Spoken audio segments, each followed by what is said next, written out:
For most of the 20th century, the Arvari was a river in name, only a ribbon of cracked white clay in eastern Rajasthan that you could walk straight across without wetting the soles of your feet.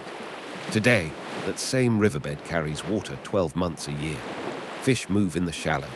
And here is the strange part: nobody built a dam to do it. No pipeline, no reservoir, no government scheme with a ribbon to cut. So how do you bring a river back from the dead using nothing modern at all? That is the question this story chases. To understand the answer, you have to go back to the Alwar district in the mid-1980 and to a landscape that was quietly dying. The wells had run dry. Government surveyors had stamped the region a dark zone, meaning there was simply no groundwater left worth pumping.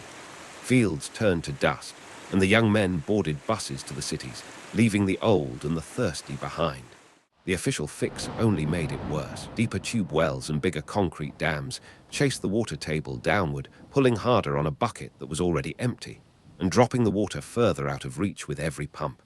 Into this arrived a young man named Rajendra Singh. He was a trained Ayurvedic doctor, and he had come to Alwar in 1985 to do the obvious good thing: open a clinic, treat the sick, teach the children. In the village of Gopalpura, an old farmer named Mangulal Meena listened to his offer of medicine, then waved it away. "We don't need your pills," he said.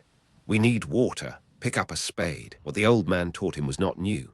It was ancient, a johad, a simple crescent-shaped wall of packed earth, built low across a slope to catch the monsoon rain before it can rush away. The idea is almost embarrassingly humble. You don't send the water anywhere.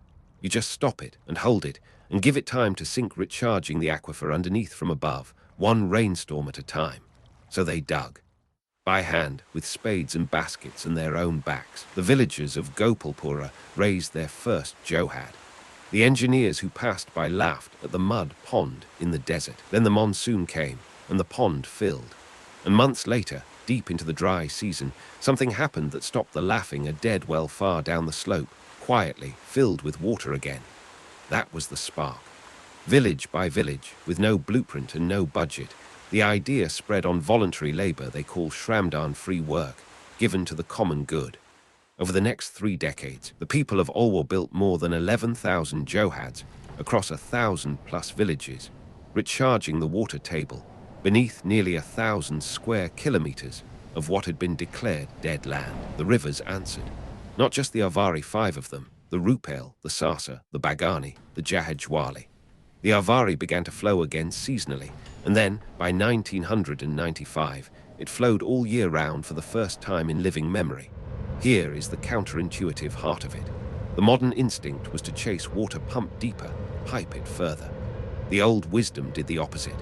It slowed the water down and let the ground do the work it had always done. When the river returned, the villages faced a new problem: who owns a river that everyone brought back? Their answer was the Arvari Sansad, a parliament of 72 villages that governs the water as a shared commons, banning the borewells and the netting that could drain it all over again.